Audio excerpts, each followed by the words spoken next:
Ça y est, c'est fait. Le 15 de France a battu l'Écosse avec le bonus offensif, mais a surtout remporté le tournoi Destination 2025. Une victoire, on l'a dit, bonifiée avec de l'écart, mais ça n'a pas toujours été le cas dans le match, Simon, avec un 15 de France, on va dire, à deux visages.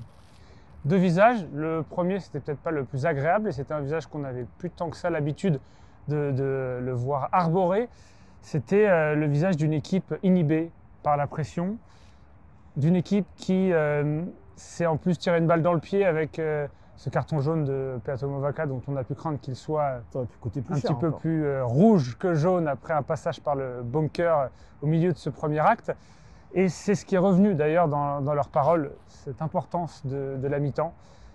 Thomas Ramos notamment a dit, voilà, on s'est regardé dans les yeux, trois petits points sous-entendus, on s'est rendu compte que le risque était prégnant de passer à côté de quelque chose de grand, justement en y pensant trop. Et les Français ont rectifié ça en deuxième période, ont rectifié ça aussi grâce à l'apport du banc.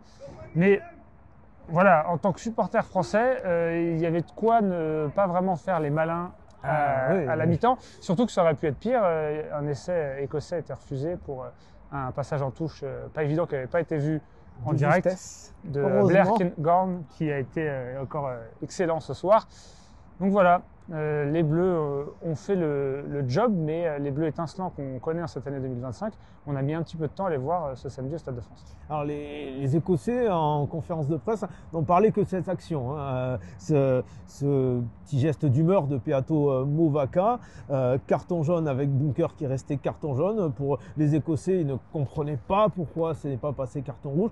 Bon, on parlera quand même peut-être d'un semblant de petite exagération côté écossais sur cette action avec un joueur qui se tient les mains. Bon, voilà, chacun se fera son avis. Ça aurait pu coûter très très cher à cette équipe de France. Ça aurait peut-être pas été le même match, hein, à 14 contre 15 avec la pression du résultat.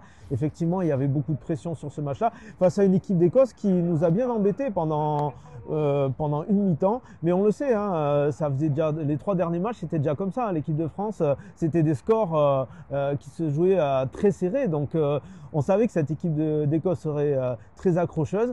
Elle l'a été pendant une mi-temps. Et puis après, il y a eu cet essai en contre de Louis Bielbiarré, le petit break. Et puis après, la confiance qui revient et le rouleau compresseur français qui se met en place. Et là, l'écart qui a été fait. Heureusement, hein, pour cette équipe de France et pour le Stade de France qui a pu après rugir de plaisir. Et puis quand la machine est lancée, Simon, c'est difficile de l'arrêter. Cette machine lancée difficile à arrêter, tu l'as évoqué en susurrant le nom de Louis Bielbiarré. Ce joueur la symbolise assez bien et il l'a dit là en zone mixte qu'il était mécontent de sa première période. Une chandelle dont il a mal estimé la trajectoire, qu'il laisse retomber, etc. Quelques secondes après, il y a ce fameux carton jaune de Mauvaka. Il y avait également une montée en pointe qui, à mon avis, était plutôt, disons, hasardeuse. Et puis en deuxième période, on l'a retrouvé aussi fort qu'on le voit depuis des mois, avec donc cette interception de Romain Tamac qui intelligemment lui passe la balle pour que ce soit à lui d'allonger la foulée. Également un timbre sur Finn Russell, un offload qui entraîne le deuxième essai du Yoram Moefana, une chandelle pour lui-même qui cette fois vient manger sur la tête du troisième rideau écossais. Donc voilà, Bielbiarré a incarné ce réveil de l'équipe de France. Et pour revenir sur le carton jaune de la discorde, à en croire nos adversaires écossais du soir, Maxime Lucu a eu un regard intéressant là-dessus, c'est-à-dire qu'il ne l'a pas présenté seulement comme quelque chose de négatif qui aurait pu empirer la situation pour les Bleus. Il a aussi dit que c'était une façon pour les Bleus de montrer qu'ils n'allaient pas se laisser marcher dessus, parce qu'il trouvait que pendant les 20 premières minutes, les Écossais avaient toujours été à la limite de la règle, voire du mauvais côté de la limite, en ralentissant les sorties de balles, etc. Et que là, la légère échauffourée qu'il y a eu, c'est parce qu'encore une fois, ils voulaient, les Écossais, prendre le ballon pour empêcher les Français de jouer vite, éventuellement une pénalité, etc. Donc lui, il a présenté ça d'un côté, certes, ça a été pénalisant au moment où c'est arrivé, mais c'était aussi une façon de montrer qu'on était là dans le combat. Et puis, ils ont été là plus que dans le combat après, en deuxième période, mais voilà, ils ne portaient pas un regard seulement négatif sur ce fait de jeu. Dans le bon sens du terme.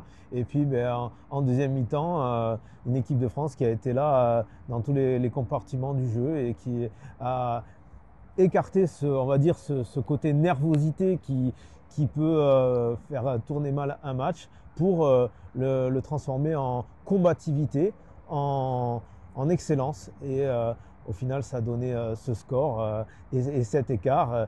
Et oui, on se permet d'être un petit peu parfois tatillon avec cette équipe de France. C'est quand même bon signe. Ça prouve qu'elle a passé un palier et que voilà, elle finit quand même en beauté ce tournoi Destination 2025. Le 15 de France s'est imposé 35-16 au Stade de France ce samedi. Anthony validant ainsi un tournoi Destination qui lui semblait non pas promis, mais disons que c'était en bonne voie pour les Bleus. Ils n'ont pas commis d'impair. Est-ce qu'ils t'ont particulièrement convaincu pendant ce tournoi, au point peut-être même de le considérer comme plus abouti que le Grand Chelem de 2022? Déjà, ils devaient gagner, impérativement gagner. Ils l'ont fait. Ils ont en plus gagné avec le bonus et quelque part c'est assez significatif de leur tournoi. C'est-à-dire que, mis à part ce match en Angleterre avec une défaite très frustrante d'un petit point, sinon il y a eu un écart contre tous les autres adversaires, contre le Pays de Galles écrasé sur le premier match, l'Italie écrasée chez elle, l'Irlande, bien ça a été aussi un chef-d'œuvre, une masterclass du 15 de France. Et puis ce soir, ça a été un petit peu plus dur, plus accroché, mais il y a quand même un écart. Et c'est vrai que ce tournoi, il restera quand même dans les annales, parce que sur une année impaire, remporter un tournoi, l'équipe de France l'avait plus fait depuis 2007. Donc ça remontait loin. Et puis quand même, on gagne ce tournoi en ayant été en Irlande tenant du titre, en Angleterre, en Italie. Mais voilà, trois déplacements pas faciles. Et on remporte ce tournoi avec brio, avec une grande attaque, une différence de points de 125 points. C'était 68 en 2022 à titre de comparaison.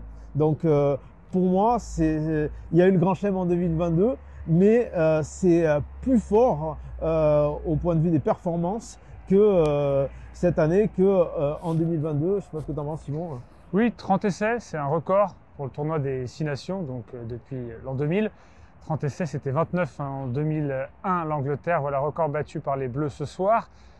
Et puis, il y a les statistiques, mais il y a aussi l'impression laissée. En 2022, c'était, en termes d'émotion, très haut placé parce que la France attendait de remporter le tournoi depuis 12 ans.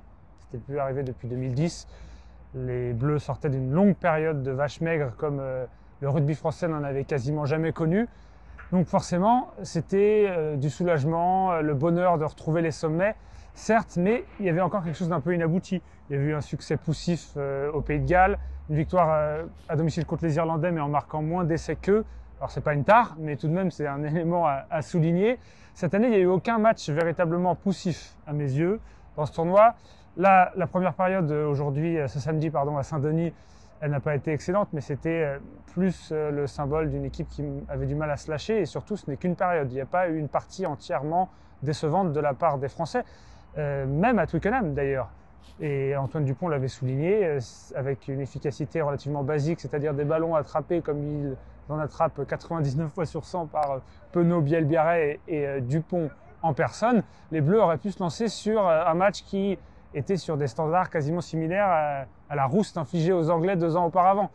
Donc même ce match-là, il est très particulier. On ne peut pas vraiment dire qu'il soit raté en termes de stratégie ou d'action développée. Il était vraiment raté dans le dernier geste. Alors ça ne fait pas un match réussi, mais ça fait un match vraiment particulier qui nous donne l'impression quand même que l'équipe de France a développé un jeu cohérent pendant tout le tournoi et sans le survoler.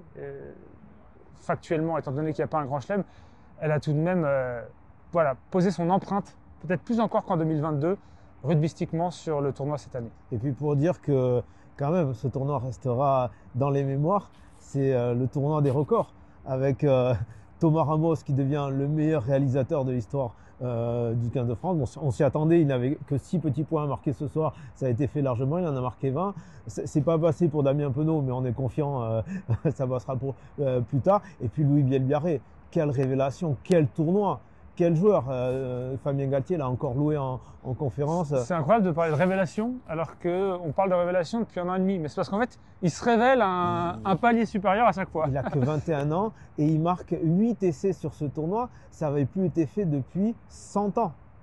Faut mesurer la performance de ce joueur qui a été imposé par Galtier à la Coupe du Monde et qui, comme il l'a dit, a énormément progressé depuis et qui rentre dans l'histoire de ce tournoi à destination, finalement, comme le 15 de France, dont on se souviendra pour moi bien longtemps de ce magnifique tournoi 2025. On a de quoi avoir des petits yeux, JB, n'est-ce pas, après cette belle soirée au Stade de France, conclue par une victoire du 15 de France face à l'Écosse. Les Bleus qui remportent le tournoi, qu'est-ce que tu en retiens? J'ai trouvé quand même ce carton rouge, jaune, enfin, qui n'est pas devenu rouge, un peu sévère, moi, contre les Écossais. Bah, je ne sais pas ce que tu en penses, toi. Effectivement, peut-être qu'il n'a pas été touché, mais je ne sais pas s'il a simulé. S'il a simulé, c'est grave. Mais ça, plus laisser refuser en fin de première mi-temps, ça aurait pu faire autre chose. Parce qu'il faut quand même rendre hommage à ces Écossais qui n'ont pas arrêté d'attaquer hier. Ouais, il fallait être très fort pour battre l'Écosse et comme j'avais dit avant l'Irlande, il faudra être très fort pour battre les Français. On a fait ce qu'il fallait faire. La morale de l'histoire, c'est qu'on est au-dessus de toutes les équipes du tournoi destination et que j'ai hâte, en fait, qu'on rencontre les équipes de l'hémisphère sud, l'Afrique du Sud et le Black, parce que là, on est vraiment au-dessus, quoi. Même si l'Angleterre a beaucoup progressé, parce que l'Angleterre mettre 60 points au Pays de Galles, elle a terminé en trombe ce tournoi. Donc les deux meilleures équipes, en fait, c'est l'Angleterre et la France, mais la France à un niveau au-dessus, franchement. Et je pense que l'an prochain, avec le calendrier un peu favorable, trois réceptions, dont l'Irlande et l'Angleterre, on a de bonnes chances de faire le grand chelem. Le plus mauvais match du 15 de la Rose, paradoxalement, c'est celui qu'ils ont gagné contre la France. Parce qu'ils ont été très, très mauvais contre nous.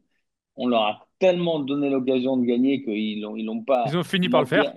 Ils ont fini par le faire, voilà. Non, non, mais le bilan est positif parce qu'il y a quand même beaucoup, beaucoup de joueurs qui peuvent prétendre au maillot bleu. On voit en Italie Atis Ogbe, Barry qui sont très, très forts, qui ont été remplacés alors qu'ils ont fait des super matchs.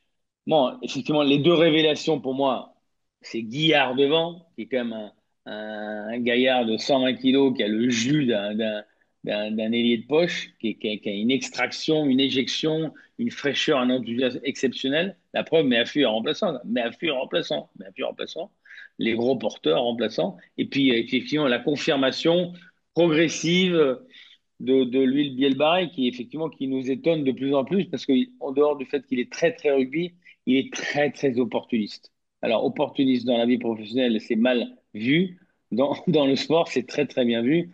Et c'est vrai qu'à chaque match, il a marqué un essai, 8 essais dans un tournoi, ça s'est jamais vu, je crois, depuis 100 ans. Ce qui est étonnant chez lui, c'est que par rapport à son gabarit, qui est pas monstrueux, 85 kilos d'affaires, 85, en défense, il est intraitable, quoi. Il est très, très bas, hein, toi. Ça me fait penser au mauvais après-midi, mais franchement, j'ai trouvé très, très courageux Capuzzo contre Love dans le match Italie-Irlande parce il a pris deux, trois fois le cheval. Et c'est vrai que c'est un peu le même gabarit. Enfin, peut-être que Bielbarré est un peu plus costaud que Capuzzo, mais franchement, d'ailleurs, Philippe Saint-André, qui était un ancien ailier de l'équipe de France, Lui, énorme c'était un quand même, goret, pas un cheval, mais qui était un buff, quoi, et avait un peu d'a priori négatif contre Bielbarré. Il est revenu d'ailleurs sur sa position parce qu'il pensait qu'il serait un peu frêle. Mais franchement, avec sa gueule d'ange, avoir autant de rage et de haine, c'est remarquable. Voilà. C'est un joueur effectivement qui est titulaire, même s'il n'y a pas de titulaire dans cette équipe de France, parce qu'il faut toujours prouver, prouver, prouver. Mais je pense que à la manière d'Emtamac, il a quelques parties gratuites dans la boîte. Que veux-tu dire? Je pense que la gestion des hommes est positive, quoi. Fabien Galtier ne se trompe pas beaucoup, en fait. Enfin, je sais pas, il joue sur l'amour propre, il rappelle Ficou, il laisse Penaud au frigidaire pendant un match, qui revient deux fois plus fort. Voilà, donc il y a quand même, il a à sa disposition un effectif effectivement pléthorique, mais on ne peut que se réjouir et être optimiste par rapport à la Coupe du Monde 2027 qui va arriver rapidement.